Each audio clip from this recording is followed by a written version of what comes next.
Good morning, everyone.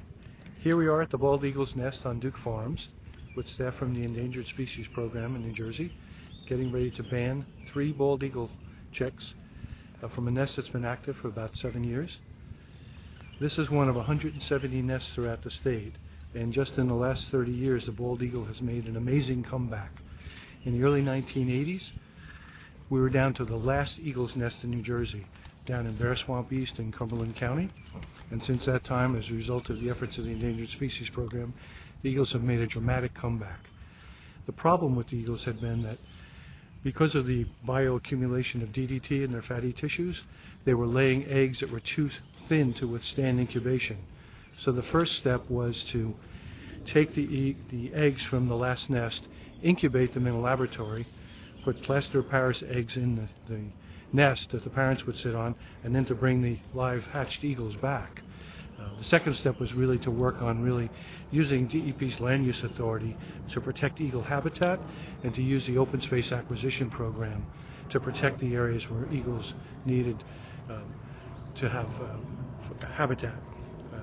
We also were able to, over the years, gradually start to clean up the environment. DDT was banned. So gradually the DDT worked its way through the environment, and the eagles started laying eggs that they could actually incubate without cracking the shells.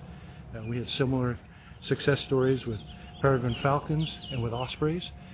So now we're up to 170 nests, which has really kind of restored the eagle to its kind of rightful place at the top of the food chain, a place here like Duke Farms. So we've got a group of people who are about to witness something truly special. Mick Fallon from the Endangered Species Program is about to climb this tree, and he will bring the eagle chicks down one at a time, and they will be banded and weighed and measured so that the biologists can get really helpful data on the eagles and how quickly they're growing. For those of you who have been watching our Eagle Cam, you've seen the amazing growth rate of the eagles. They're now the size of kind of like small ducks, and they're starting to grow their flight feathers. The eagles will be fledging in the next month or so. So we're very excited here at Duke Farms because having the eagles here is a sign that we're definitely doing something right, and the habitat quality is good. And the fact that there are 3 chicks in the nest, all of whom have survived, is also a very good indication that the food source here is very good.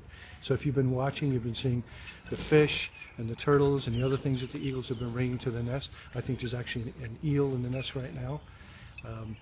That's a really good sign. It means that the Raritan is becoming cleaner. The lakes at Duke Farms are a good food source for the eagles. And so if you're an eagle, this is kind of like heaven. And for an urban state like New Jersey, that's amazing. The fact that we have 170 nests now throughout the state, even in urban areas like Petty's Island, right offshore of Camden in the Delaware River, is really a good sign that all of the programs that we put into place since the first Earth Day in 1970 are really providing benefits. The environment is being cleaned up. It's benefiting endangered species like the eagles, but these species are also indicator species and showing that the environment is becoming cleaner for human beings as well. So there's a really nice kind of connection between endangered species and human health. One of the remaining challenges is that this program, you're seeing staff from the Endangered Species Program here today, gets no budgetary dollars in New Jersey.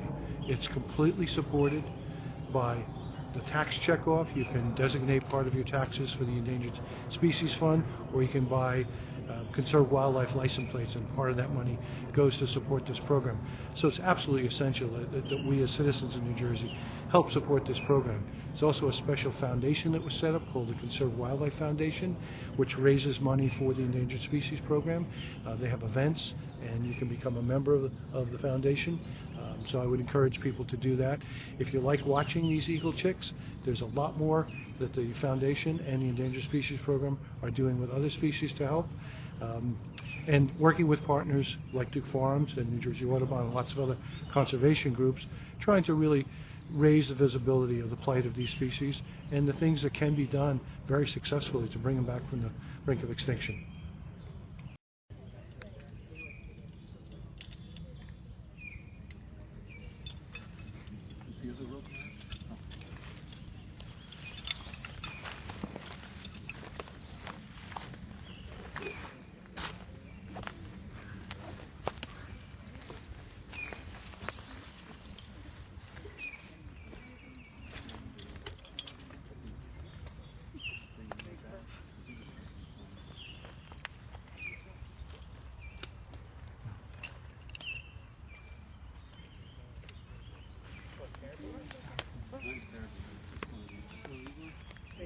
big.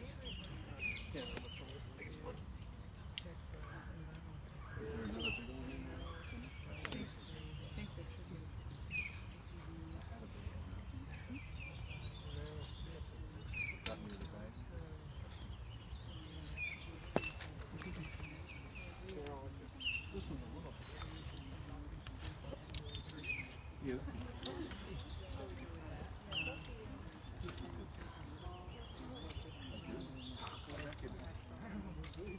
Wondering where.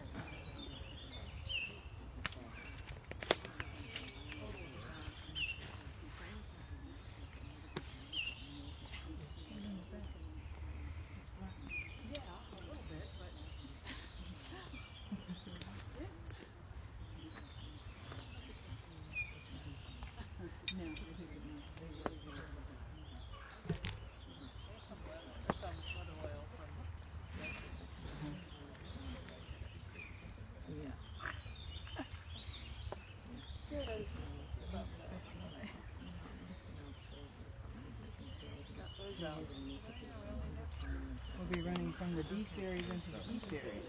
Mm-hmm. Oh, no complaints. Now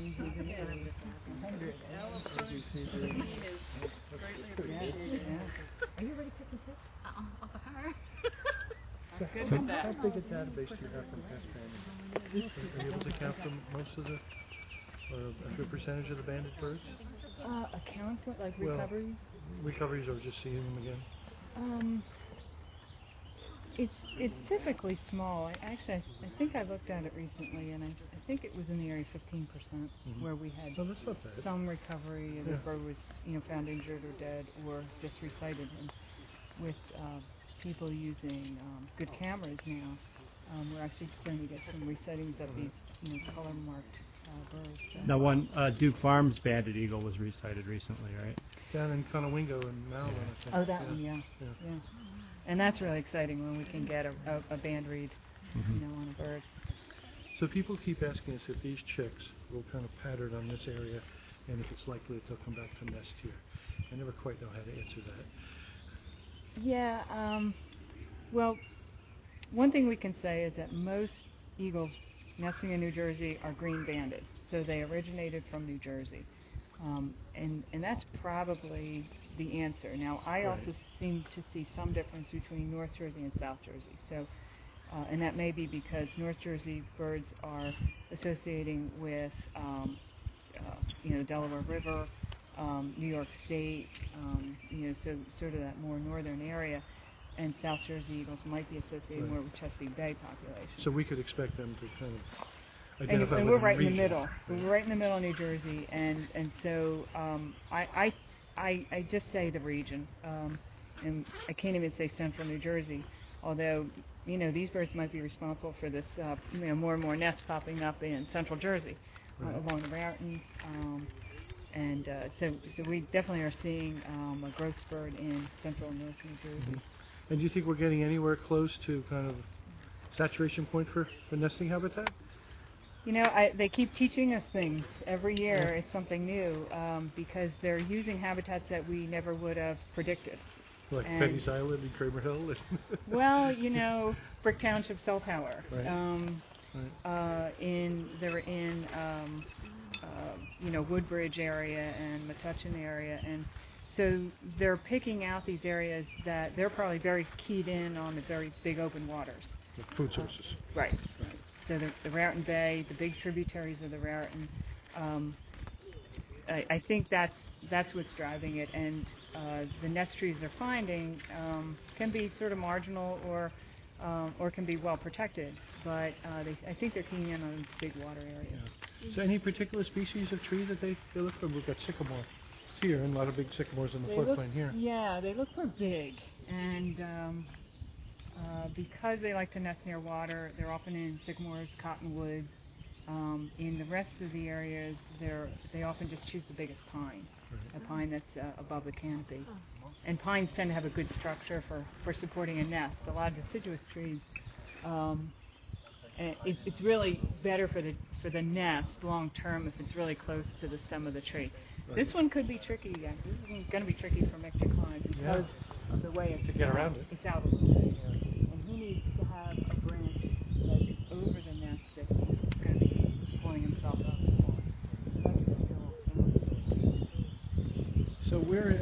2,742 acres here. Is it realistic to think that at some point there'll be more than one eagle nest here? There is a lot of contiguous preserved land in the Sourlands and along the river. There's a nice greenway along the river. But people keep asking us if we expect some of our chicks to come back and make their own nests here. Well, Mom and Dad aren't going to be friendly to the chicks once they're adults. The closest we have them nesting is about a mile. Okay. Some nest a little under a mile, and I think it really depends on the food source, what the area can support. Well, we've got the lakes here, and we've got the river, and and a lot of waterfowl. Yeah. It's a great area, and there's already more nests popping up along the Raritan. I'll tell you, in South Jersey, where we have the highest density, in Cumberland and Salem counties, we have eagles fighting each other now. Mm-hmm.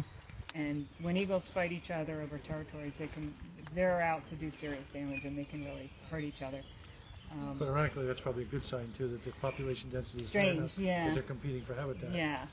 That would not have happened 30 years ago. Exactly, we couldn't have imagined that. But yes, they're fighting, and they can really hurt each other. So, but yeah, it is a. I guess it's the downside of a good story. So we've obviously come a long way since the time when, back in the 80s, the shells were too thin to withstand incubation. You had to climb the tree twice, once to take the egg out, then to bring the live chicks back that were hatched in the laboratory. Right. So that tells me that the environment's getting cleaner. I mean, the Raritan is demonstrably cleaner than it was. Right. That's obviously a good sign. The department has been working with responsible parties and removing a lot of dams. So the fish spawning, the naturalist fish runs are coming back. So that's got to be a good food source for the eagles. Exactly. Yeah. I mean, we have eagles. We have several eagle nests now in Bergen County. Very urban area, and typically has a terrible history of pollution. But they're coming back there, and they're producing chicks. So, is there any way of knowing what the historic habitat range was for eagles in New Jersey? I just don't think the data's there. I don't think there's good enough. See, before DDT became a problem for eagle reproduction, there was a lot of persecution, heavy persecution of eagles. So their populations were already dropped down by just illegal shooting. And then DDT came along, and so it was a double whammy. So that was almost the final straw that broke the camel's back. Yeah. We're down to one nesting pair. Down to one pair in New Jersey, and it's pretty amazing to think that we went from 1 to 170. Well, that's got to feel good. I mean, you don't always get victories like that when you're dealing with endangered species. Rarely get victories like that. Yeah. And we've had that with eagles and ospreys. Yeah, I think it's just an amazing story that involves a lot of. I mean, it's the environmental cleanup. It's protecting the birds, trying to maintain their habitat while they're absent, and then of course dealing with the outright pollution and persecution. So a lot of things had to happen. But once you free up, once you release all those threats from the birds, their biology just went into gear and took over. Does it matter that eagles were downlisted on the federal list? They're still a listed species in New Jersey. Does that hurt the efforts in New Jersey at all? No, I don't think so.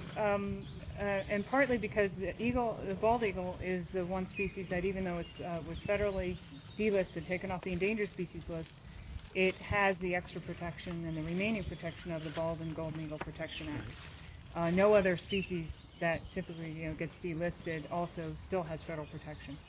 So of that degree. So that's making a big difference, that there's still some federal oversight and some minimal protection buffers on that. He's getting there.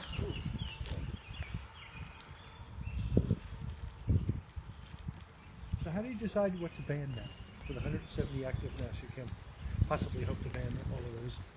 No, but we set out sort of a hopeful schedule, basically just tracking out when a nest is going to be 6 weeks of age. So we have to know the age. We have to know that the tree is climbable. And with some of the flooding this year, two things happened. Some nests became inaccessible because they flooded, and the rain actually caused a lot of failures this year. So we had nests on our schedule that things just started dropping off.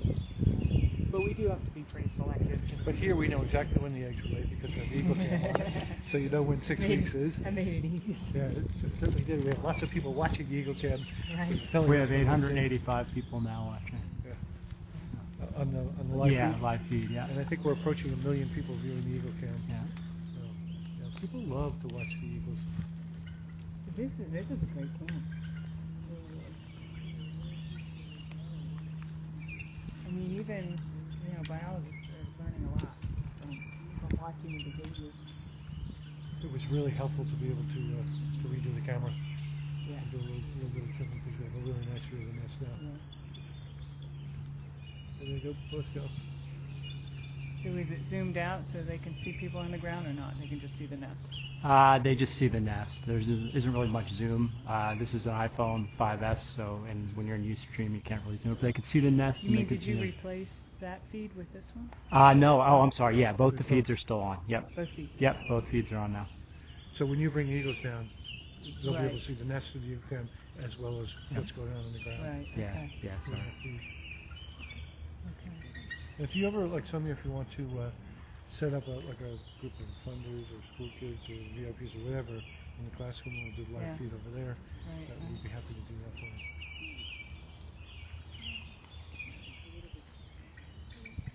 So Kathy, this takes me back 30 years to walking at the Grace Can you Hall. imagine? Can you imagine 30 years ago? Well, we were like one nest and we were like holding it so carefully. This is why I do what I do. I mean, you guys took me to the nest in early 80s.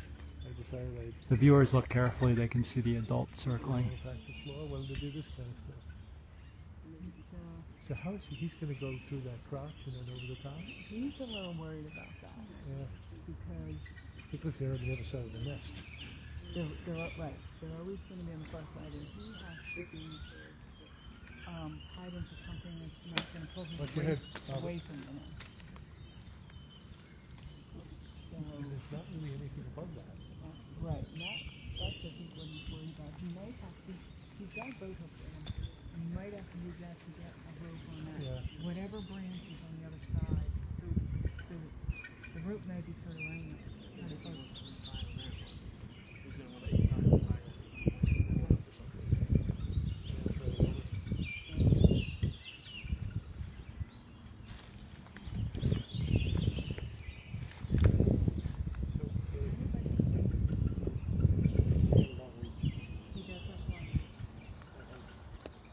So we have the three chicks this year, and the one was born 2 days later. Obviously, the run to the litter, but he seems to be holding his own. He's not quite as big, but he seems to be doing fine, he or she. And I'm assuming that's a good indication that it's a good food source here. Yeah. So as he's competing, they're bringing enough food. Right. Yeah. And I was reading the comments, I could see people were worried. Number three is never going to get as much until he gets to it. As long as he can get through the first couple of weeks, then he'll be able to hang on. But So how rare is that the three survive? Unusual? I don't know. I think we see three at maybe 10% of nests now. Yeah. So that's a really good sign. Yeah. And sometimes number three is, looks like 2 weeks younger than the others. So he actually looked up. I checked them out. Yeah. That's pretty good. And even like in the last week or two, he's catching up. Right. Yeah. I mean, when you see him lined up, you can pick him out. Yeah. He's a little bit small, but he doesn't look. Well, like if we know who number three is, he'll be easier to zero.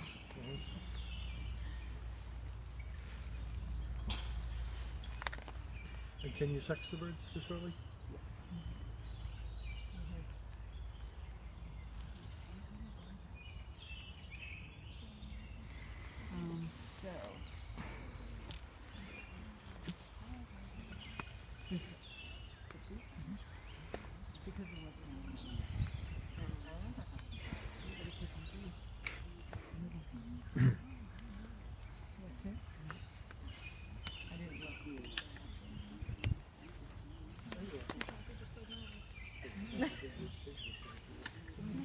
Not into bugs. Snake and bugs.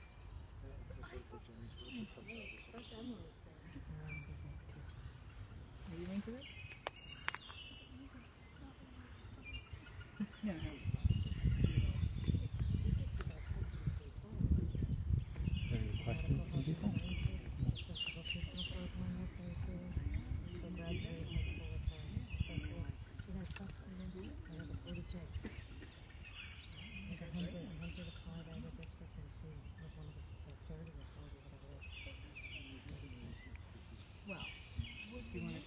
Yeah, while he's up there, we could take some questions. Right here, in the next 5 minutes. Sure. When we had the person Neil and Will Erica with the soup people, and right and their job was to pull the beans into the size. So basically, we're trying to do those two.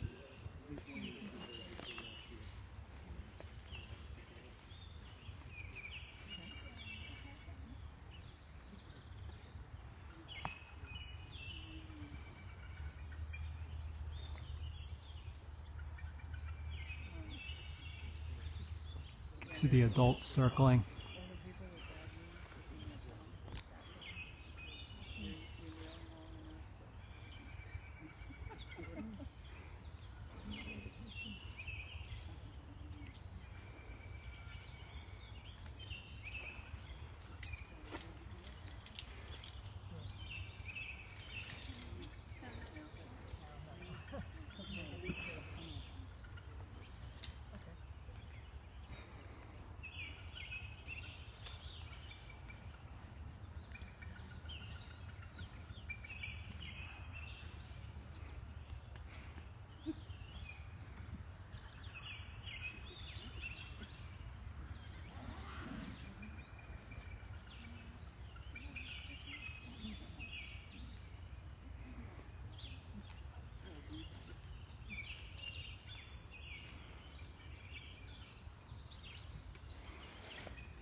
See if I can get a shot of the adults circling here.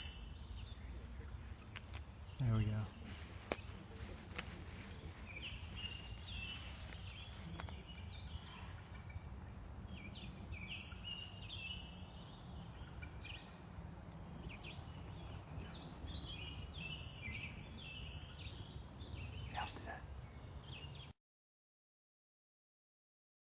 For the viewers at home, do you want to explain what you're doing here? Okay, so we're setting up for the banding. As part of the banding process, we're going to be drawing about 10 cc's of blood. It looks like a large amount, it's 1 tube full, and for their size, it's a small amount of what could safely be taken. So we'll take 10 cc's of blood, and we are doing that to collect different hopefully run some studies down the future. Right now, most of it's getting banked because it all depends on availability of funding. So when we get funding, then this main samples or main tests that we're running is we want to look for environmental contaminants. As top of the food chain, the eagles are really good monitors for the environmental health. Because any kind of environmental toxins accumulate in them and in their food items and then in them eventually. So we're going to look for heavy metals, hopefully things like lead, mercury, arsenic that are some naturally occurring in the environment but also as man-made waste products. Pesticides, we still see remnants of DDT that's accumulated in the food chain. It's a very short half-life or long half-life, so it stays around a while. PCBs, other environmental contaminants like that, pesticides and such. We are this year taking a small sample aliquot from that we're going to send to a researcher who's interested in following the genetics of eagles. So he's actually going to be able to, and it will be interesting because we know this, at least one of the parents from this nest, and we have banked a sample from that bird, and so we're able to see the genetic connection. And then we take a very small test from that. We'll run what's called the packed cell volume and total solids, which just kind of give us a little window of health on each bird. Okay, he's got that going on.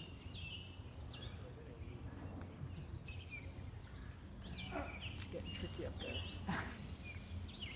So, once we get our blood sample taken, we'll do some measurements on the bird. The measurements, even at this age, will be able to tell us whether it's a male or a female. Okay. And then we'll, once the measurements are done, we'll put bands on the bird. So they'll each get a permanent ID band. One is a federal band, which has a unique number.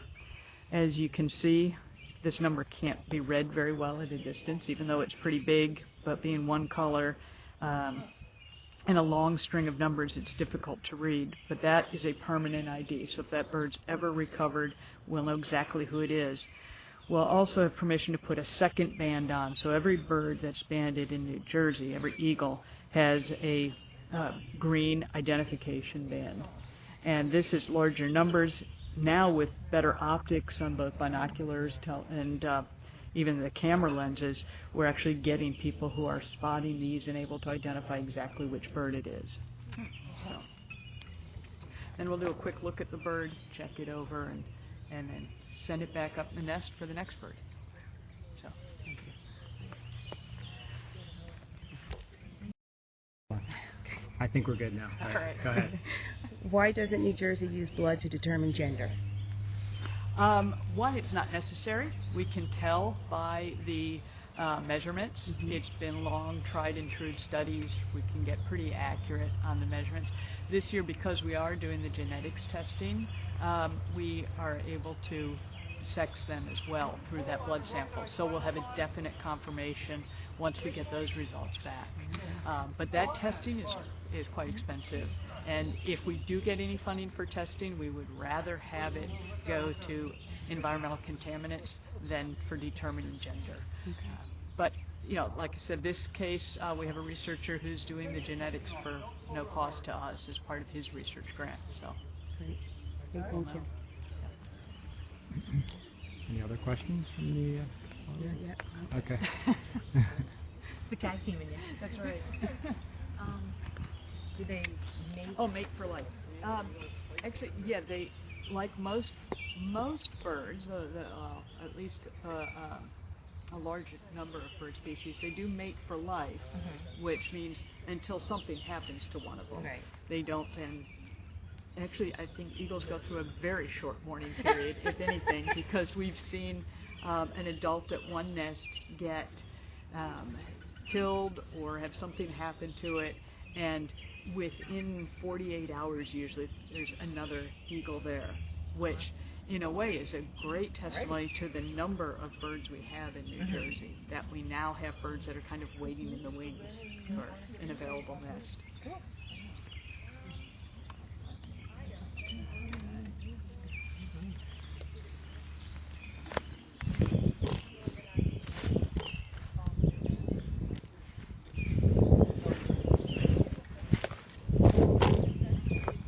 Yeah, there's still a lot of them.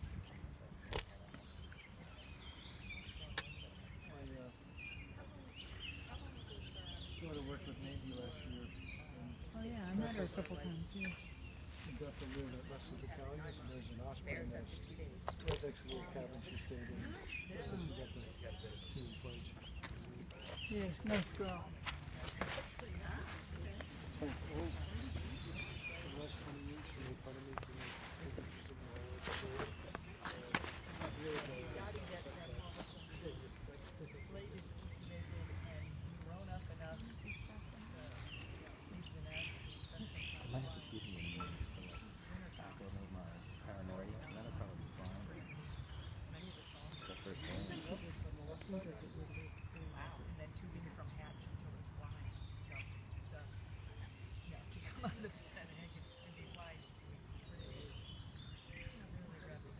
Something that he can read something there? Where's the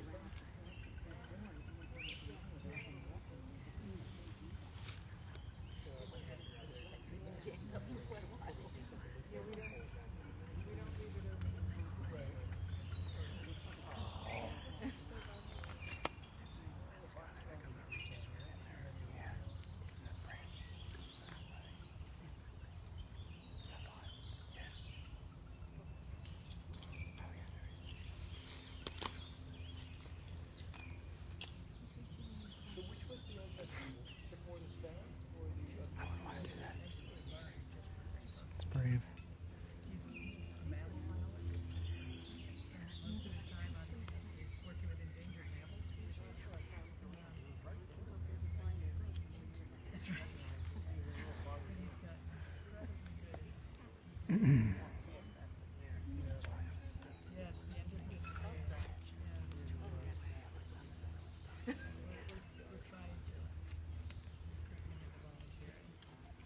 There's about 900 people watching right now. This one.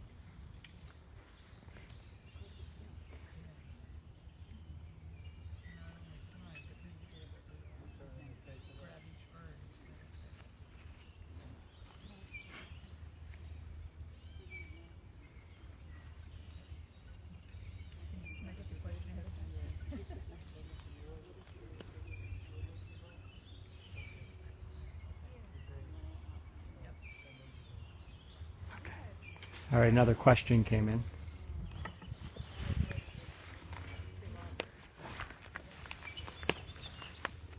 So what's the potential here for birds hopping out of the nest when he's up there trying? Fortunately, in this situation, it's pretty low.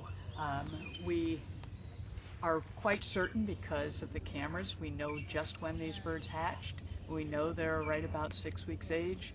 They are not very likely to jump out of the nest at this age. This age, instinct is maybe back up a little, but mostly freeze. And so they won't fight much.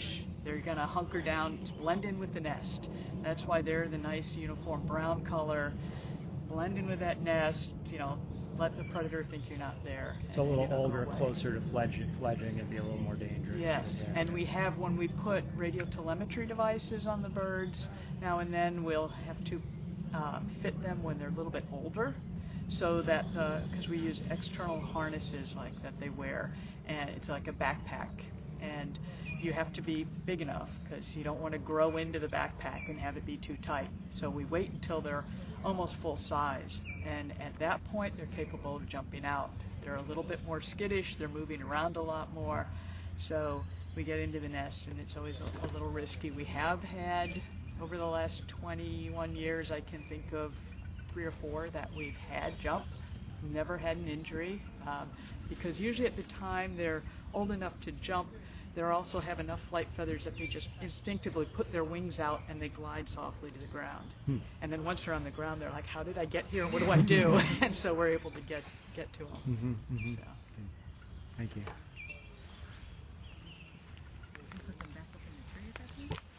We'll go ahead and hold on to them, let them calm down a little bit. We'll do the full physical exam on them, make sure they didn't injure themselves in coming down.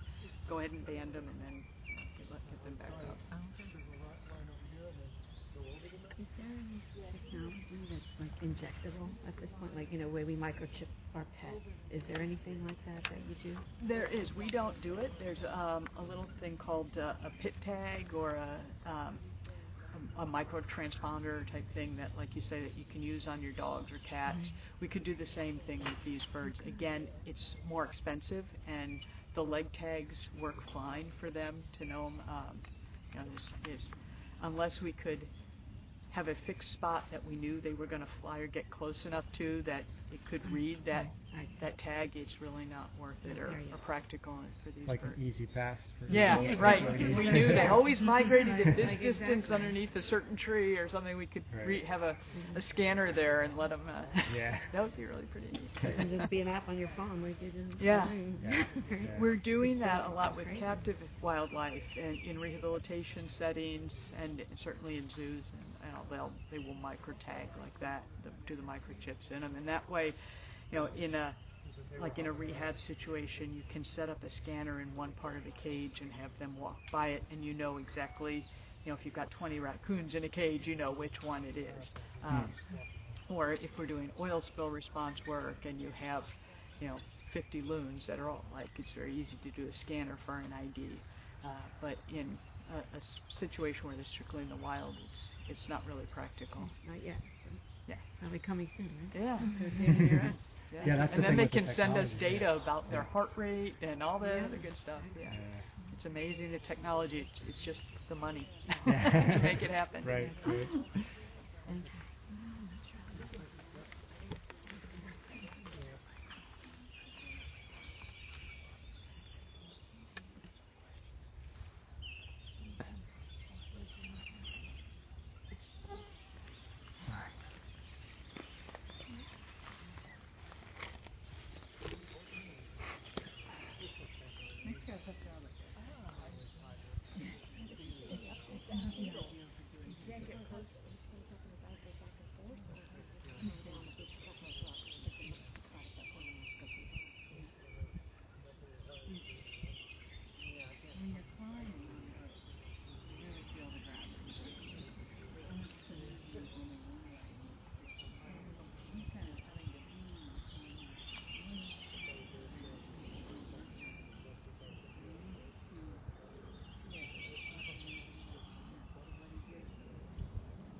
See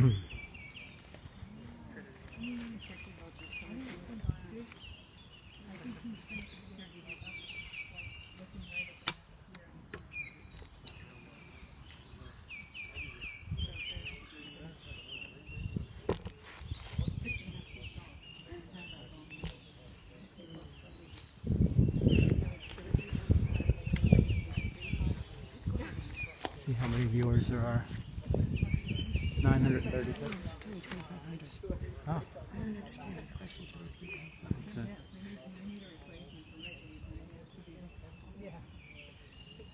Oh, I don't know.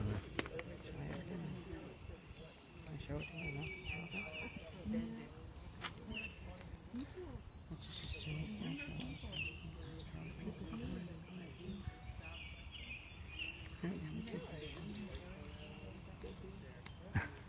Second trial. Yeah. 2,600. Okay, so where are we? Where's Mike? What's happening up on top of the tree there, Michael? He's now running a line over the nest Okay. so that he can actually start removing the eaglets one at a time and setting them down in a little pouch so they can be banded. But he's still got a little more work to do. As you can see, there's no branch that goes over the top of the nest, so he's actually trying to tie off here. He's throwing a line over the top of the nest to that smaller branch, and then he's going to try and go across that line. Okay. So technically, it's a little bit difficult. This since is pretty since difficult. the eagles have moved their. And it's really good he has nest. a long reach. Yeah. But he needs 2 free hands when he starts taking the eaglets out of the nest. Right. This is a challenging tree. Have you been able to see where the eagle cam is there? I'm not sure if people can see it online or not. Unfortunately, it doesn't allow me to zoom with the iPhone 5S, but. Well, the camera is what looks like a street light, just about 12 feet over from the nest. Yep, I think if We were people able to zoom in, they might relocate be it able to see this that. past winter, to get a much better And that other view. camera certainly is live streaming at this point too. So Also, the camera had been in a nearby tree, which was smaller and moved a lot more in the wind, so it kind of gets you nauseous when you're watching it. This is a much steadier mount for the camera. You want to talk a little bit about Duke Farms? Sure. While we're waiting for Mick Valent to start sending down eaglets, we should talk a little bit about Duke Farms. At 2,742 acres, Duke Farms is one of the largest privately owned nature preserves in New Jersey. A couple of the large conservation groups have bigger preserves. But what's, I think, amazing about Duke Farms is the mosaic of habitats here, from the floodplain corridor along the river. We have about 3 miles along the Raritan, as well as the grassland fields that we have and forests. So we have a mosaic of habitats and a mosaic of species that we're managing for. And we have a new mission, and that's to be models of environmental stewardship and to try and inspire our visitors to learn how to become better stewards of the land. So we're doing ecological restoration on a really almost unprecedented basis. We've put about 570 acres along the river in the Wetlands Reserve Program, where we're restoring the microtopography and planting native species. We're controlling invasive species throughout the property and replanting native species that provide better habitat for wildlife.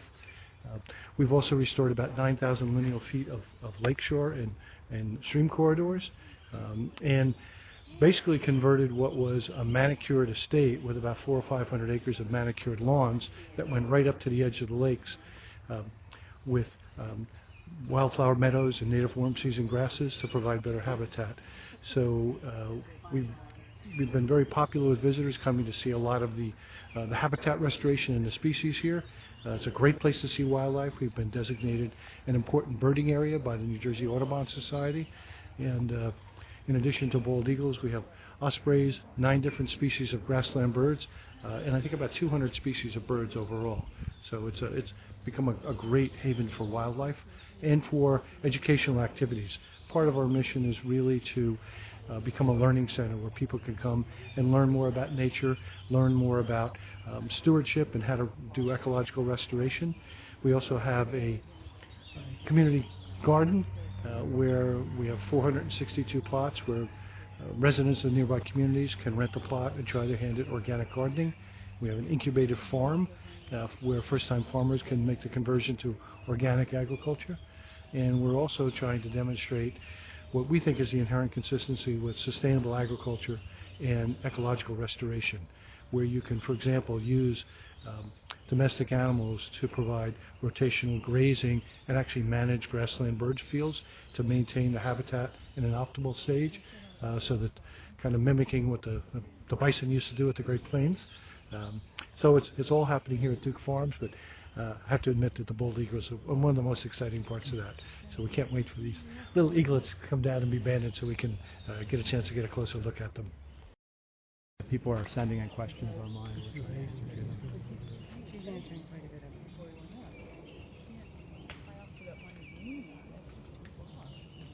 No, but you look at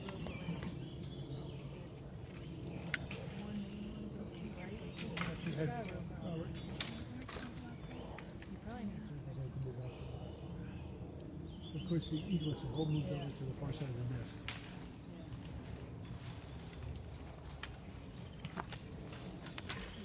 We're thinking he's right now he's tied into the one on the left. Right. He's tied into one on the far right. Oh. So in the other live stream, you can see him. Yeah. Okay. So he's tied in over the nest too. He's tied in over the nest, but before he unties from the left, he has to find something closer to the nest to tie into, Right. so that he That's gets why 2 he's points. playing his face. So, Yeah. I would definitely want 2 points. I would. 3, 4. Yeah, exactly. You're staying pretty still. That's the thing about 6-week-old chicks. They're just really good at lay there. Sometimes. So Kathy, when do you expect these guys to fledge? Adam, yeah, so they have a week to go. Are people reviewing? Right, Are they doing that's both one of the measurements. simultaneously? That flight feather. Yeah, probably. Yeah. Yeah, they're both on our website, so I imagine they're doing both. Hey, Kathy, we had a quick question about the risk of nest abandonment after something like this. Evidently, there are other states where they're very concerned about doing this type of work, and I guess that's not an issue we've seen here so much. Right, yeah. No, we've banded nests over the last 25 years, and eagles never abandon. They will not leave their young for any reason.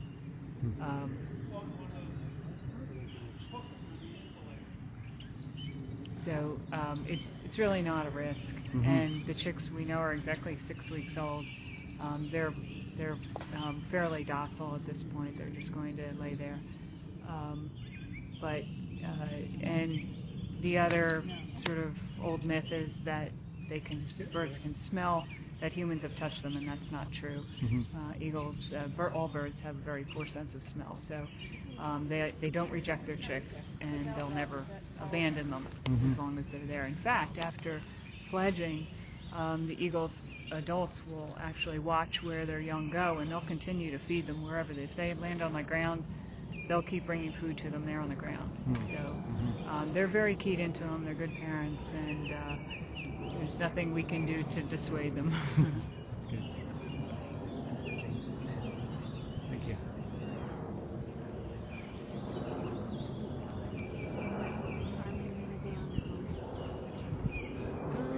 Well, they can take their first flight around 12 weeks, but they tend to be still dependent on the adults for the next 2 months.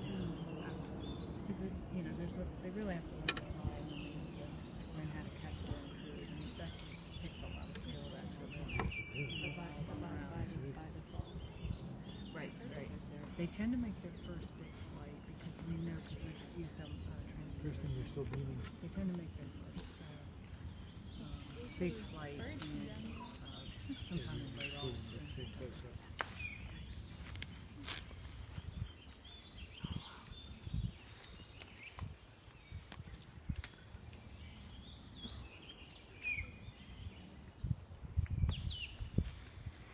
So he's getting tied into that.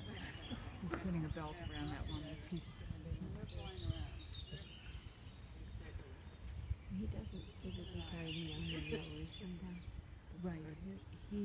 His main thing is he's reaching over the nest Can you step over here and describe it? Because we have the microphone on, so you can describe. Yeah.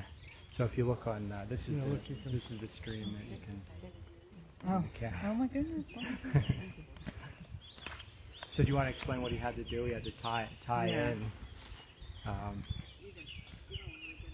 Yeah, this nest is challenging to get into because it's kind of out on a branch and not right next to the stem of the tree. So Mick has had to find a branch that goes across the nest that he can tie into, and that has helped him move closer to the nest. And now he's also making another point of attachment right at the base of the nest there. That's all right. So he needs to be tied in securely so that he has both hands free. He can reach for the chicks and then secure them and lower them down one at a time. Which rope you want it on? Which rope you want it on? Okay.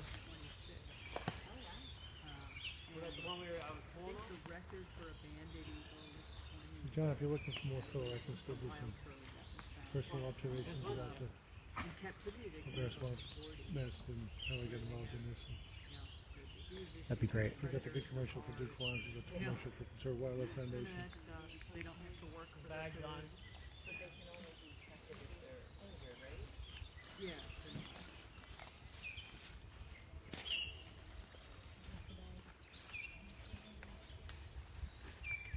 What does the bag contain? The bag has two hoods for putting over the eaglet's head.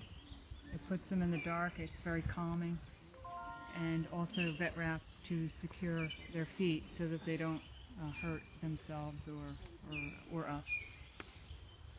So their talons are pretty strong at this age.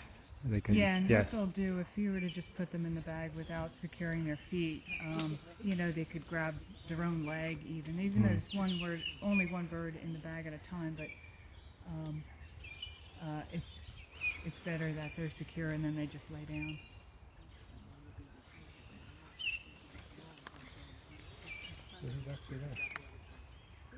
Thank you.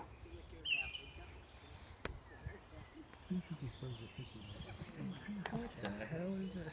The other use for the boat hook, you're probably going to see, is so he's used it to move ropes and stuff. Still working.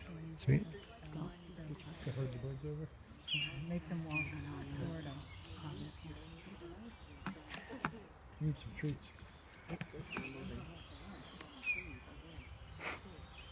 Yeah, Mick has probably gone into 100 now. Yeah. And again, 6 weeks old, they're fairly predictable. They're not going anywhere. They don't even have a thought that they can go someplace, whereas once they get older, they start to have that thought. I don't like what's happening here, I'm going to go this way. No. It's not completely, it's not never. Amongst eagle banders, there's been the one or two times where a bird has strayed against the cones. The ospreys are much more likely to do that. Ospreys, peregrines, mockingbirds, they're much more likely to hit.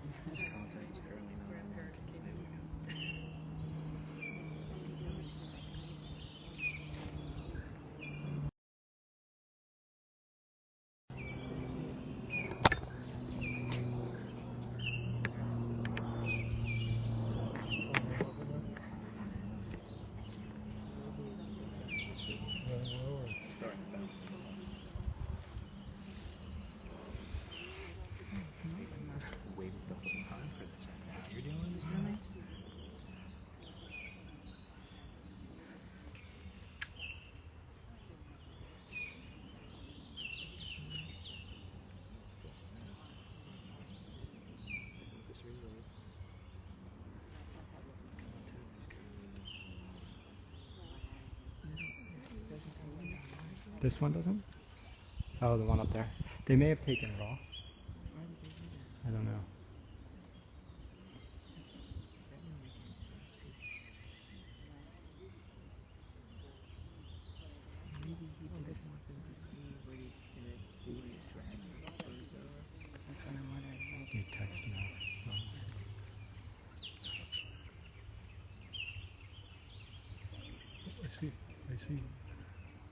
wings.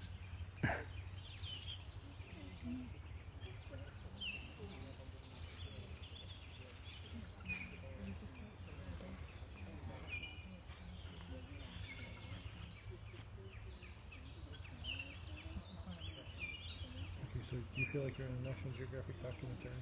Or what?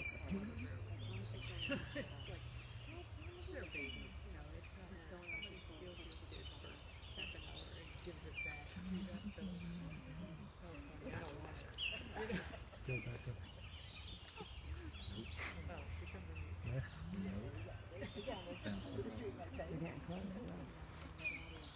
You think it's the feed or it's your phone? You didn't write back to me yet. Are you still on? No, I'm not on. I asked her over the counter. So, Michael, do you want to talk a little bit about the Bear Swamp? Sure. First eagle, last remaining eagle nest in New Jersey. The eagles have really made a dramatic comeback since the early 1980s. As I mentioned earlier, we were down to one last nest in Bear Swamp, and it was owned by a mining company. I was a young attorney at the Department of Environmental Protection at the time, and I was put in charge of acquiring the land that the eagle's nest was located on.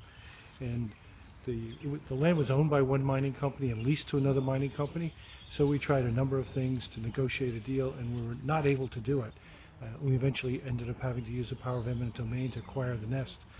And I remember going into court, Superior Court in Bridgeton in Cumberland County, and the attorney for the mining company challenged whether or not saving the last bald eagle's nest was a proper use, was a public use of eminent domain authority, and they made a motion to dismiss the case. And we asked the judge if we could approach the bench, and we brought with us pictures of the baby bald eagles that we had just banded. And I remember going up to the bench with the Deputy Attorney General and showing him the pictures of these baby bald eagles. And I knew that we were going to win the case when the judge looked at the pictures and he went, "Oh my God, they're so cute." So he said, "Okay, please," I want the attorneys to move back. And he looked at the attorney for the mining company and he said, "So let me get this straight. Your argument is that saving the symbol of our nation's freedom in its last location in New Jersey is not a public use?"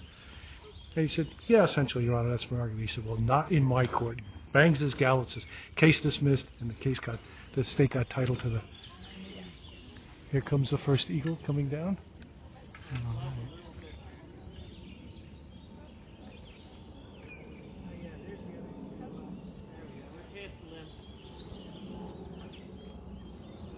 I'm really impressed he was able to do that.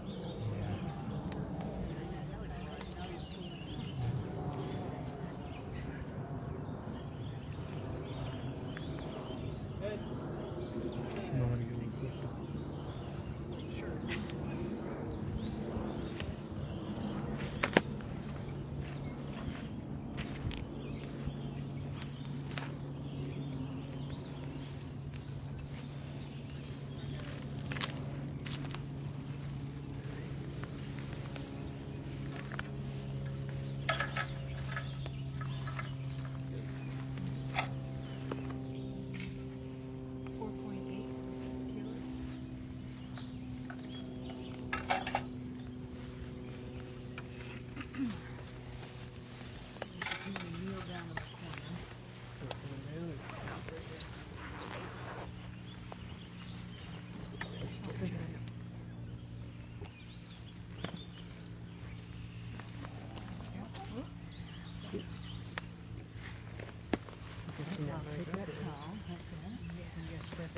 You got more than one hood and stuff together? He does.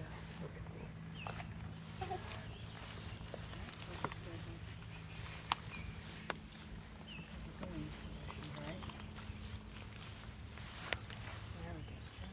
Perfect. Keep the hands like that.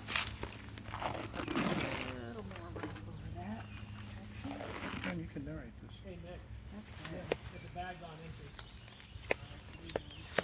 So what was that gauze you put around its tongue? This is a product, I think this is actually Coban. It's just a self-adhesive wrap so that it'll keep the feet from causing any harm to us or the bird.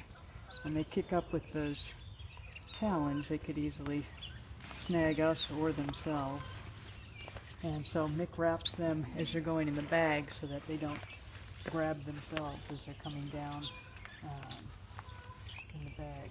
Alright, got that. First thing we're going to do is take this wing from him. You'll put your hand right there on the shoulder. Very good. Alright. Alright. He's going to try to wiggle. Yeah, so he's got this. Once they get the wing behind them, they can turn. So if you can hold that like that. Perfect. Alright.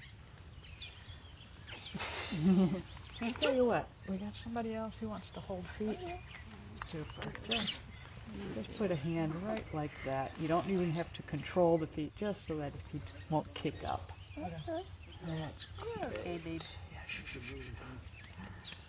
Well, it's comforting to us, but I'm not sure they know what we're saying or trying to say.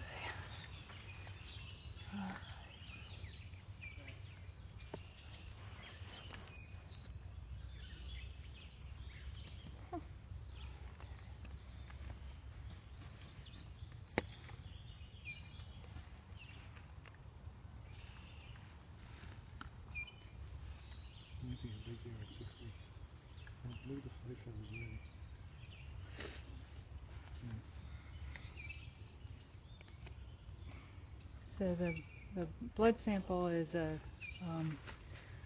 good sample to have because it, even for healthy nests, it can show whatever exposure that eagles might have in the food chain through their food supply to environmental contaminants and heavy metals, pesticides, things like that. So even though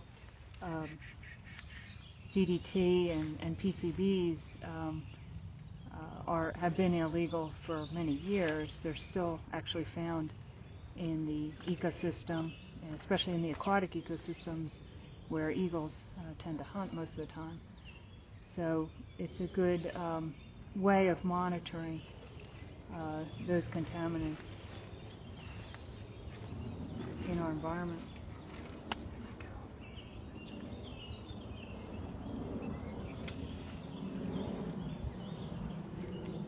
So that blood is going to get shipped off to a lab then? Well, we actually have quite an archived collection of eagle blood. It is expensive to have a lot of these tests done, so we hold on to some of it.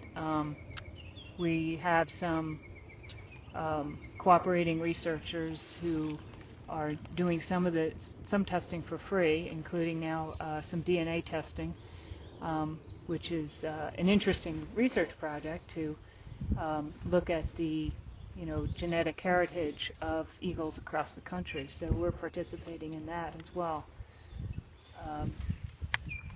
But as eagles expand through the state, we have them in more and more waterways, and so eagles can be a really good environmental indicator across the state now, whereas they used to be limited to South Jersey and Delaware Bay. Now we're able to actually compare eagles from North Jersey to South Jersey. So it's a great resource to have. As I said, we're looking at eagles that are successful because they have chicks, and then the other measure we can look at is as they become available, unhatched eggs, because sometimes it is the contaminant issue that causes an egg to not hatch. So that's another way of monitoring contaminants. What are you measuring now? This is it's one of the primaries. It's numbered the 8th primary because there are 10 of them, and this is the 3rd one, and this is the 8th primary, and that's 171 millimeters, and that gives us an indicator of age. What did I say? 171. 171. Okay. Kathy, is this one of the larger chicks or the small one?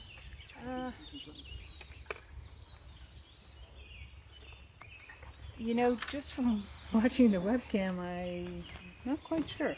I don't think it's the 3rd one.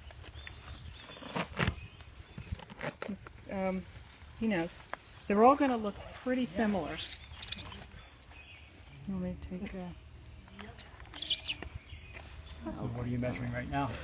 All right, so we'll take 2 measurements of the leg. This is the tarsus leg measurement, and I need someone to record.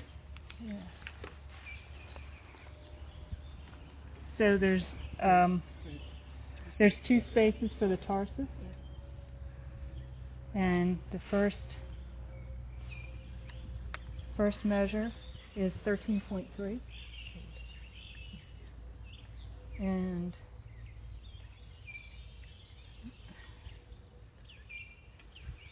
let's be just right. 17.1, and some of these measurements that when you put them all together, they'll give us a good indicator of the sex and the age of the chick. The females are larger, and females are larger even at this age of 6 weeks. The hallux claw is 35.2. Yes, the leg. Yeah, and we didn't do the bill, but No. so this bird is going to be D/98.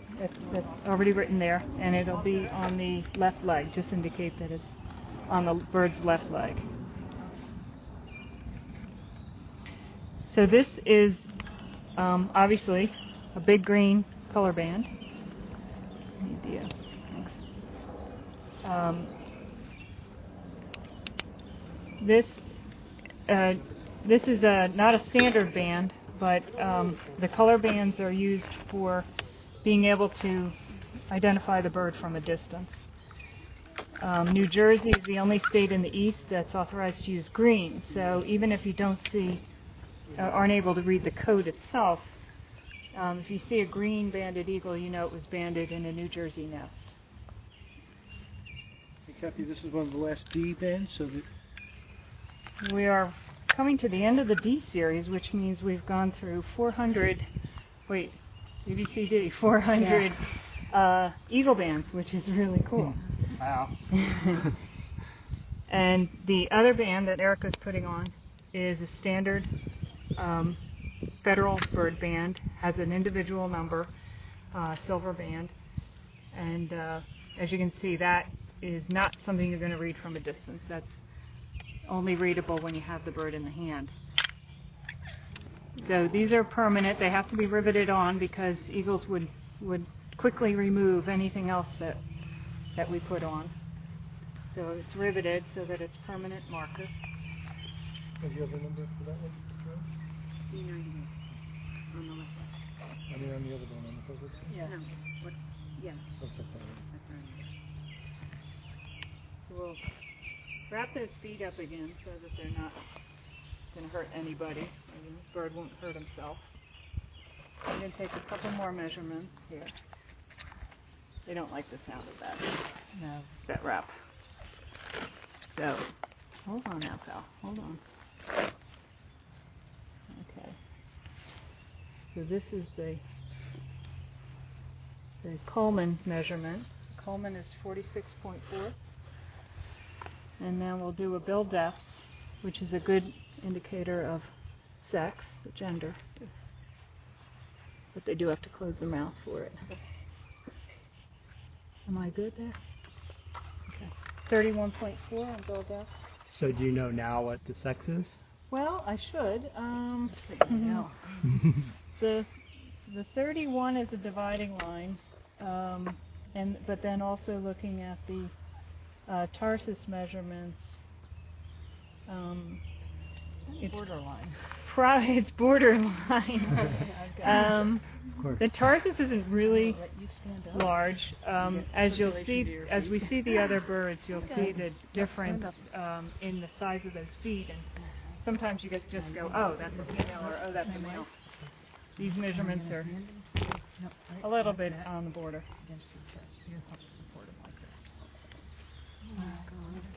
Listen to him. Does he have to turn to the left and cough?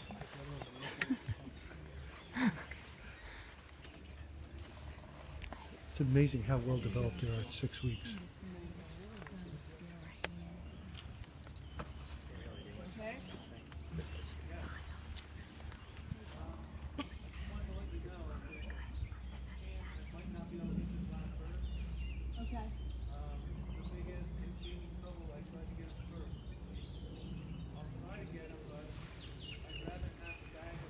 Rick is saying he may not be able to get the third bird. Is it moved back out of reach? Move back out of reach, and he's going to try and herd it back over, but he doesn't want to freak it out too much.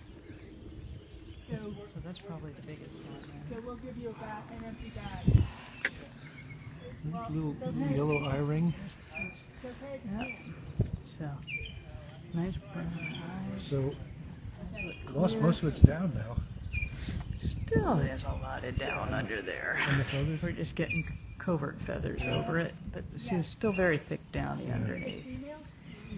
And there's a little bit of breakfast there, so I don't know if that's the eel or what they got, but there's breakfast. He's right there. Still in the bottom. Step back and let you. I want to picture of you without.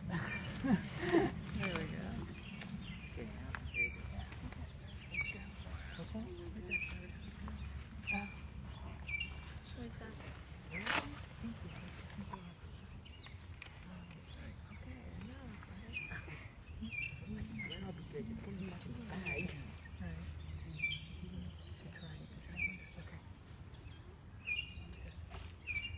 Do we want anybody else to?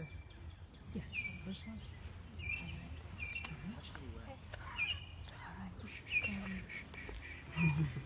Let's so people can hold. Karen, you're going to hold, right? Okay. Can we take a picture? Just a little water to help cool them off. Just a little water to cool them off. Pretty warm, and then the handling. You want to explain? They pant like so dogs, right? Yeah. That's really? That's the only way that's how they they cool can lose themselves off. heat is by panting, and it's a very warm day. And he was in the bag and held wrapped in a towel, so he's a little warm now. So. We had someone call us last summer that there was something wrong with one of our eagles. It was panting. They wanted us to send someone up immediately to pull it off. Right.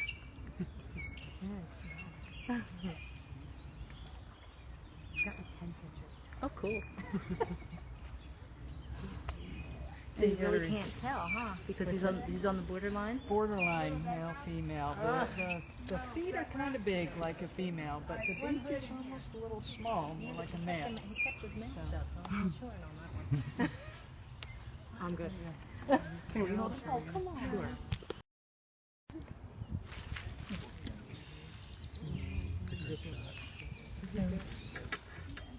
He's not sure he can get that third bird, Okay. so we just gave him another empty bag. So he has an empty nest up there to work with. That's his best chance for getting that bird. This is brother or sister is in there. He's panting a little bit. Yeah. Still hold him. Still hold him. Who's gonna hold? Well, he's He's been gasping a little bit.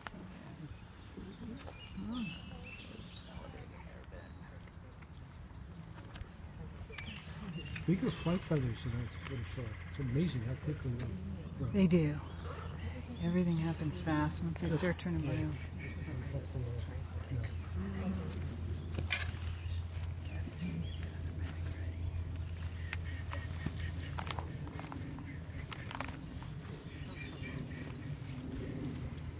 This zipper doesn't close, so like it's good enough for him to sit in. Yeah, or if you want to get that one out and put it in there.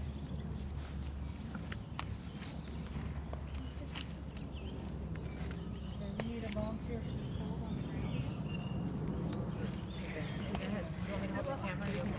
Yeah, well, can someone take pictures? Yes.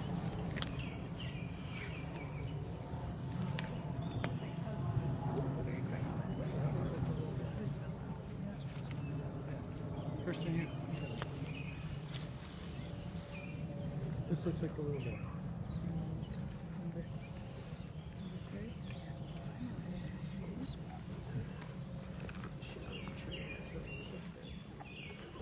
Bill through there? Who's Bella's through? Pull it, the flat one, the straight one? Yeah, just pull it, yeah, pull it towards you. There you go. Maybe that. Easy.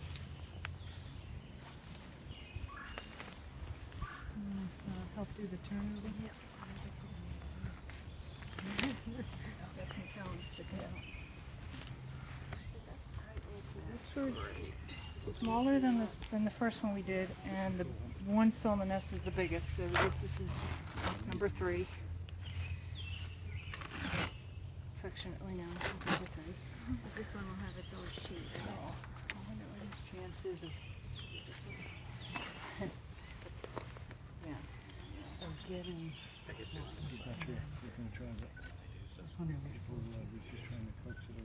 And bands. Oh, Yes, I use D99. So this next sheet will be the data sheet? Yeah. D99. You're going to hold it.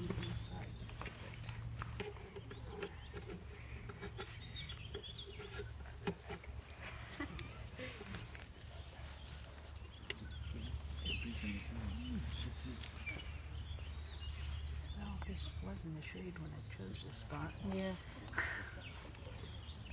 Could I miss the weight? I think there's a weight. 3.9. 3.9.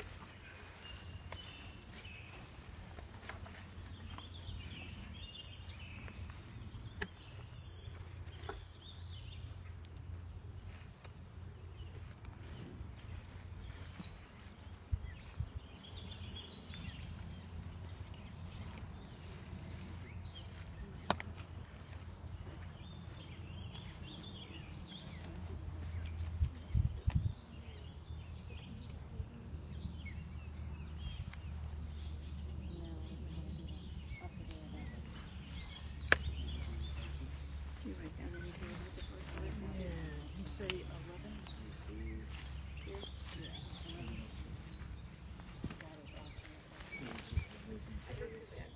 That wasn't filled in on the sheet.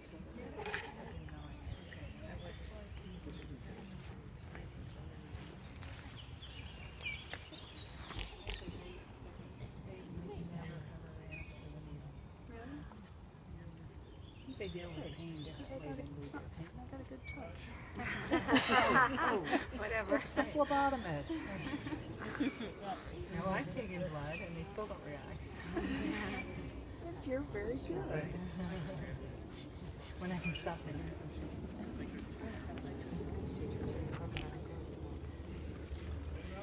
Yeah, do you think that's true? They deal with pain differently. Yeah, they feel it, but they do respond differently. They are basically made to hide from pain, hide their pain so that nobody realizes that they're in trouble or weak. Right. They have most of the same neuroreceptors we have. It's quite possible they process it a little differently.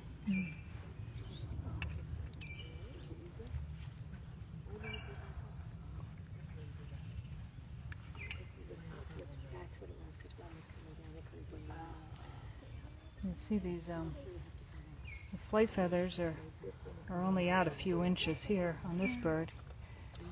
Because he was the 3rd hatch, the youngest. So he has a longer way to go now with these flight feathers. You think he is a male? We'll see what the measurements say. When they're the 3rd and they're the smallest, it's harder to tell just by looking. What percentage of growth is left for them? This one, how much bigger will it get? 149 on the 8th primary, the wing. The wing? 149? Well, I'm sorry, did you say 149? Yes. Hey Kathy, this is good to go back up, right? First one. Good to go back up. What is it? The Bird? That's the first one. Oh, he's got him. Yep. Yeah. That's the 3rd one down. All You right. want me to Okay, come in the shade good. for a little bit? Yes. Yes. Yes, that bird can go up. Hey Nick, I'm going to put the first bird on, okay?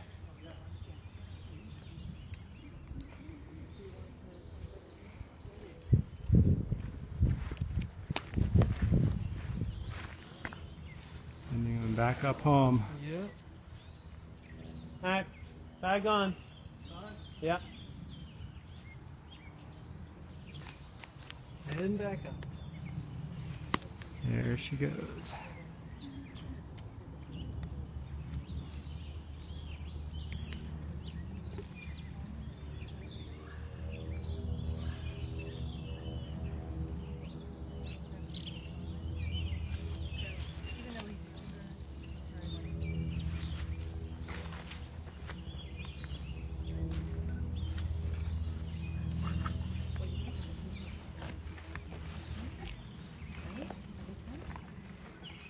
This is that very dense down that keeps them warm and not so dense and cold. Check that foot and get the other one unwrapped.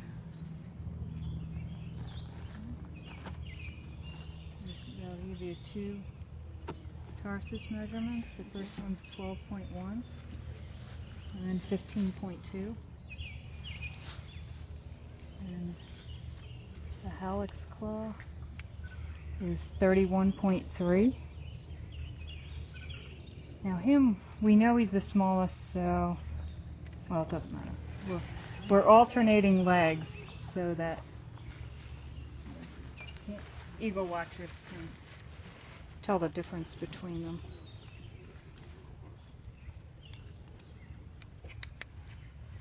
So this one has the federal band on the Has the federal band on the right. on the right. Or no, on the left. sorry. That you're going to make a note that that green band is D99. That'll be on the right leg.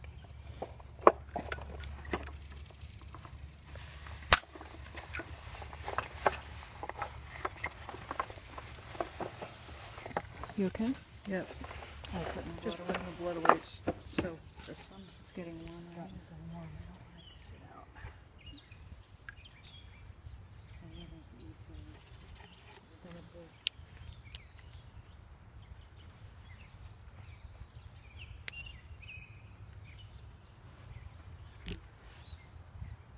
How many people are doing it?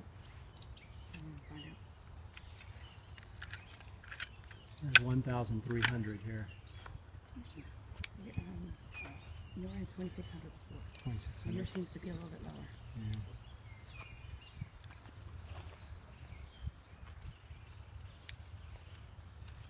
We'll straighten that out a little bit. Okay. Get as big as possible.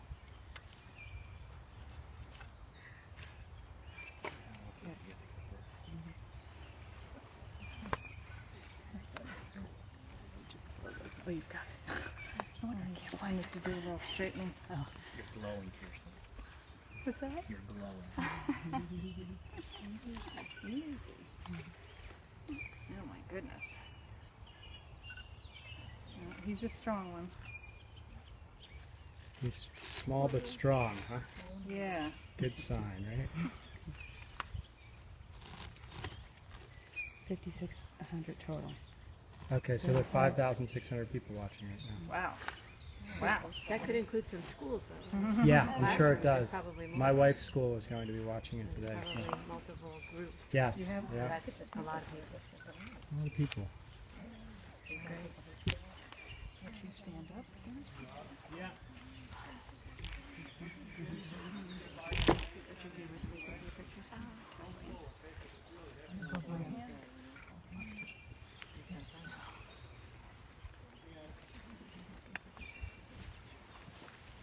That's right, this guy. Get the scale.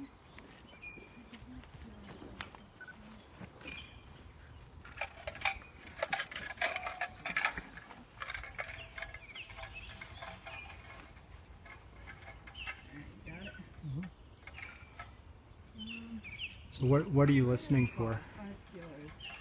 I think the heaviest bird was 14. So that must make this guy the one. He's definitely number 3, and he's a male, so he's never gonna catch up to the He's a male. guys yet. I have a feeling this is a female and the first perfect. Well, interesting, yeah. 1 and 2 has the same head. Yeah. So it wasn't an advantage on the one couple person. But he caught up nicely. He looks great. Yeah. So what were you listening Is this for for the with the cover of your stethoscope? autobiography? Listening mostly for clarity of the heart and to make sure there aren't any arrhythmias or any kind of just lost the word. But any kind of abnormalities, we have detected that now and then in the past, and we've correlated at least on 2 occasions where we've heard abnormal heartbeats in the young, like a murmur. We've ended up that chick has not fledged. Oh, So it's not an unusual thing in a large nest to have one that's got a weaker heart, one of the later birds, later in development. But how did his sound? He sounded great. Sounded great. So the third one is heart rate's running heart's almost good, and 300, he's definitely strong. So he's pretty 300. strong. Oh. Yeah, pretty rapid, but not unusual for a young bird. Excellent.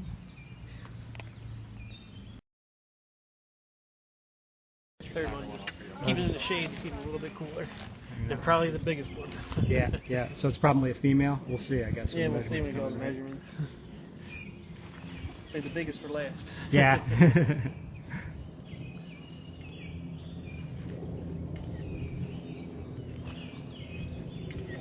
Pretty calm. Just rehydrating it a little bit.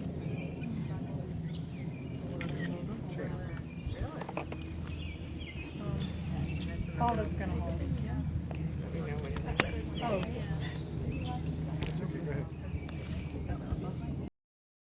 We have one more to band. He's waiting in the shade over here. It's the largest one.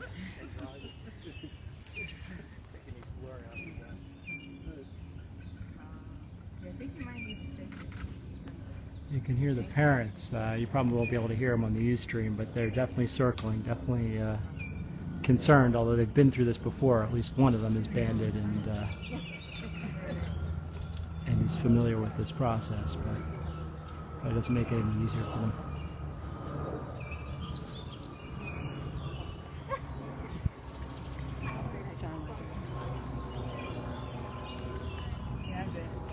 You got your Duke Farms logo. Duke Farms logo is visible.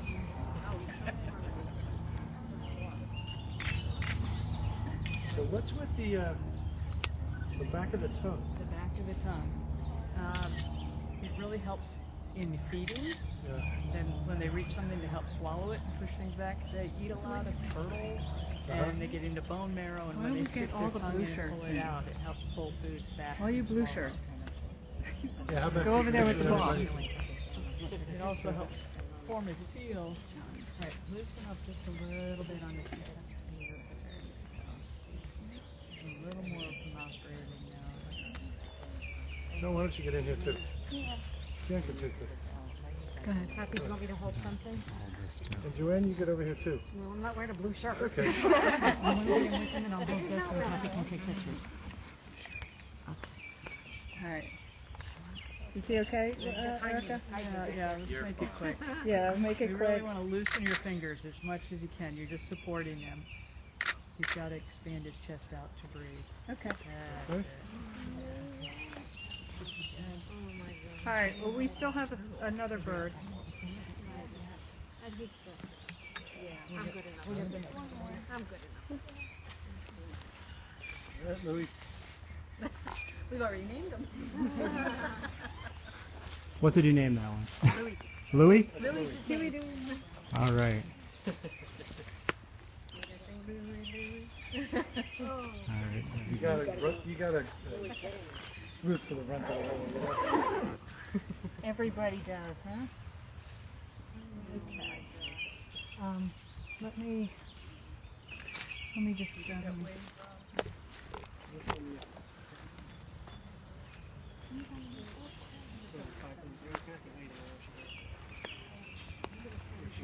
He was exactly 5 foot. Yeah, 5 foot.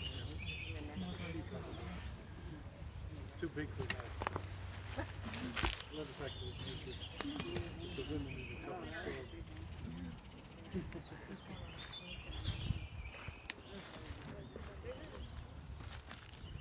Okay, birds on.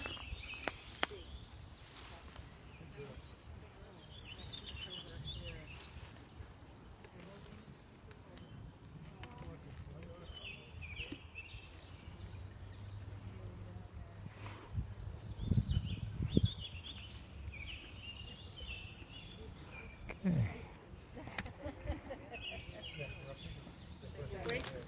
Okay.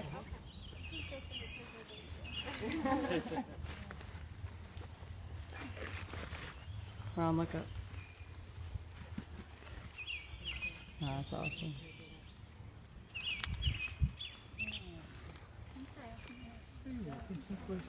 So I guess those lights never really get much bigger since the bands are permanent. Yeah, 6 weeks they're about really close to full size. Okay. And you see, they're not real tight fitting, so a little leeway there. All right. Sweet. Hold on the shoulder there. That's it.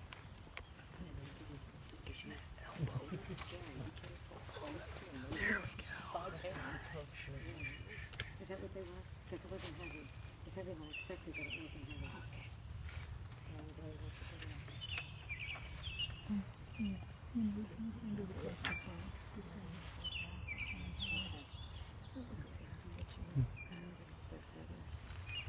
I think it's okay. You know what I mean? Like somebody served.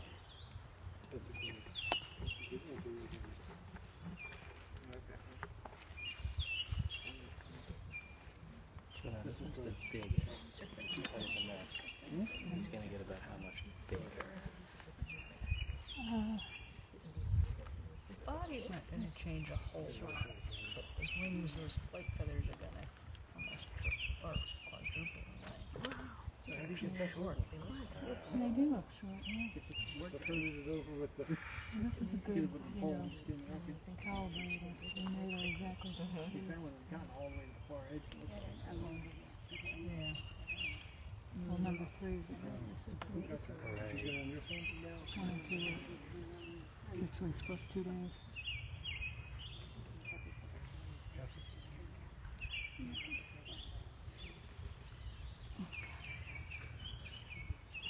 Blood, we've got 11.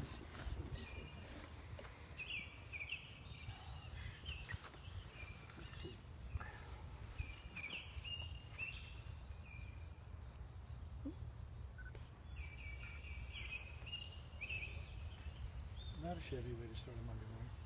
You got really good weather. Imagine if it was rainy or cold like it's been.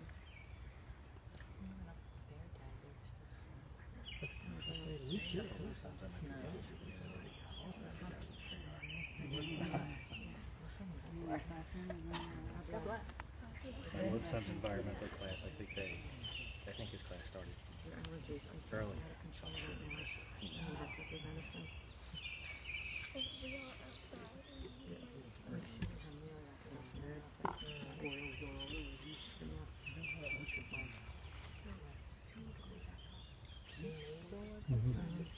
Yeah, that's when we need to get her on now. Claire's not doing everything she needs to know stuff now.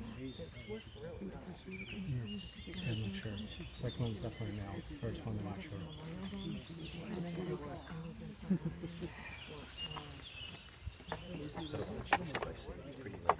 Yeah. Pretty late. So, do you think this one's definitely a female? Not sure yet. I remember a few years ago you had 3 and they were all males. Down there. Almost pays to hire somebody, right?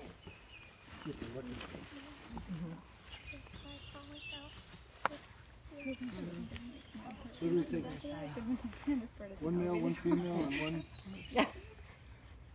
Upper grade. Coleman is 46.9. And I'm gonna have to make him close his mouth here, but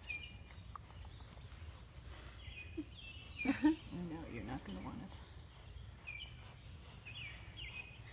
close. Pants. Come on, close again. All right. Okay. Must be. You can sort of see there. Oh dear. Can I grow the street?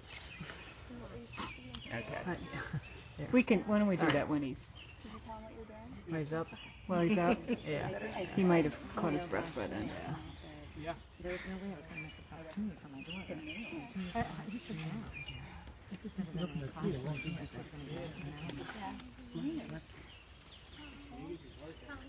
This is going to be Dora the Explorer, that's nice.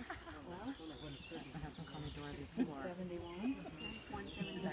Very so nice. It's my backpack. I think that's the same as the first one. Yeah. Well, we get too much too big. Never had that happen. Well, we haven't known that they had exactly the same day either. Wow. We use it. Look at these feet. Yeah, that's a female. This is a female. See those feet? Look at those feet. Yeah. That's your girl. Female eagles are bigger than male eagles. Oh yeah. Okay. 14.2 is the first tarsal measurement. Yeah. Whenever you get to 18. 18.0 is the second tarsus. So yeah, just looking at the size of this, that says female. Look at the size of that tower. Yeah. Look at those nails. Halleck's clause 35.1. So you want federal in this one? Sure. Differentiate it from the... So how close to full grown is this bird at this point?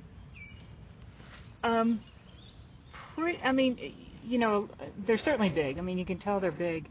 They have a lot of feather growth to go, and that pectoral muscle, that is the flight muscle, is not really developed at this point.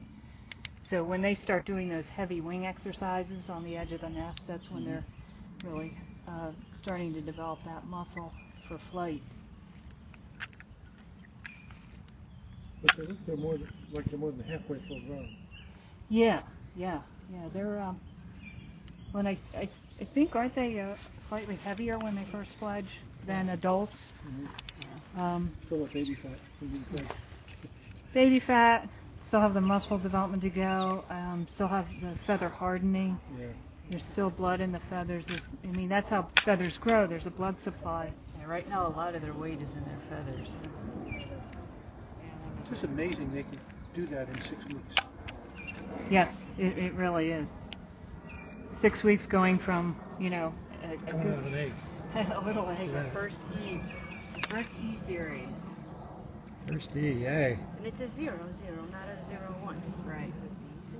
What? Yeah, they ran out of D's, and now they're E's. But they're still green. Versus They'll stay green. 401. Does every day have a different color? Does No. every day have a different color? States can Just like the get DEP different office colors building. if they want a color band. We wanted to right from the beginning, yeah. Yeah, the wing. That's a big bird.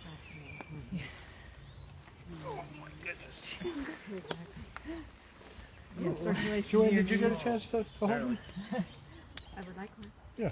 Here, give me the board. Give me a finger on this one. You want to move your? Can I take these? Yes. And then hold this down. That's a great shot.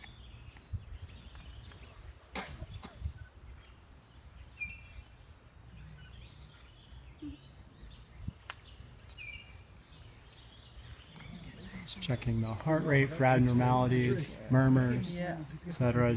How'd she come out? She's good. She's good. Yeah, Good. nice, strong, steady heartbeat. Somewhere around 240.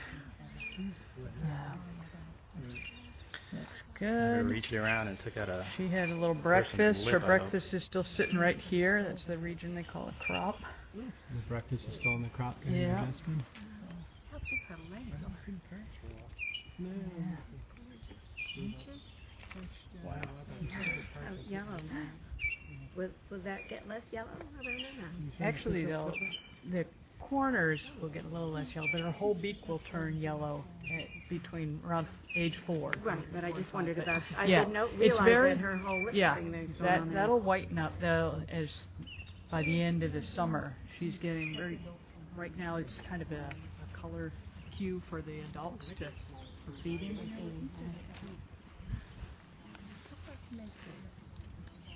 At this age, I'm not sure. You can see pretty far though. When they're really young, first couple of weeks, their eyes are a little bit hazy and cloudy. They don't see very far. They don't have any need to. But her eyes have cleared up I'm sure she's got very good vision.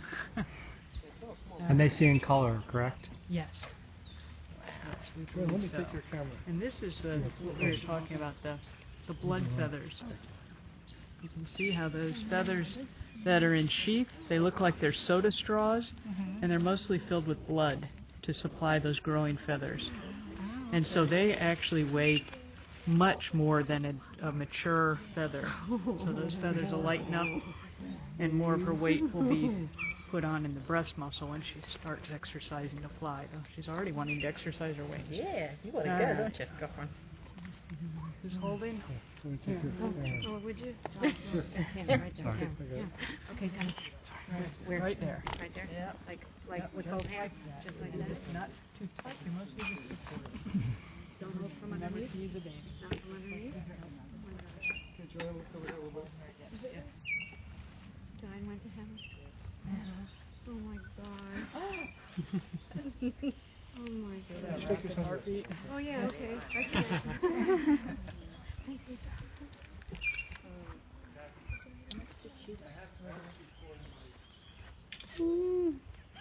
Yeah.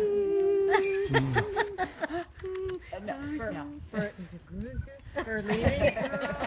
Don't do anything on Yeah. my watch, baby girl. I would move your head back just a touch. There we go.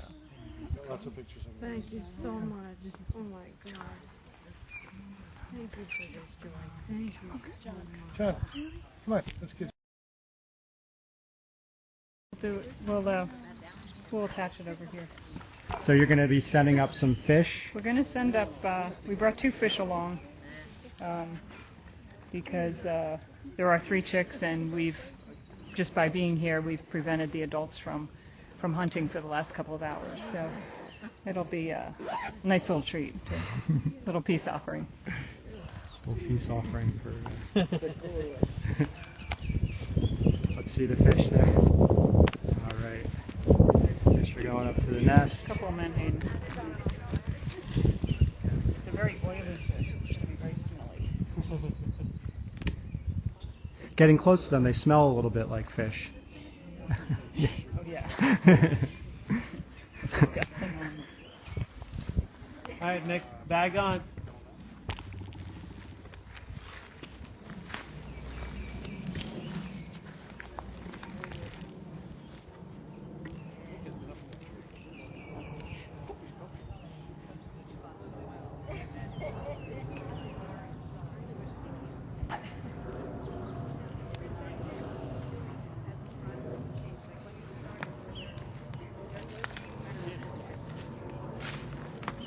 You want to say some final words about the banding to our Ustream audience? Sure.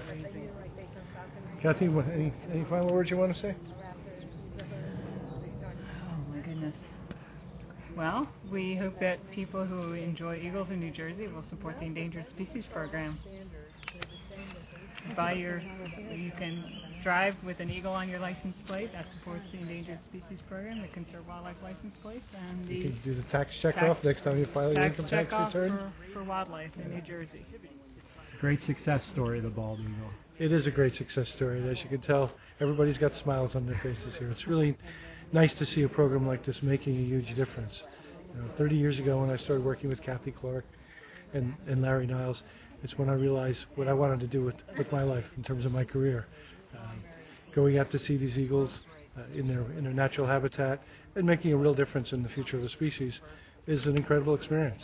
So we're glad we were able to share that with you at Duke Farms today. Thanks a lot for joining.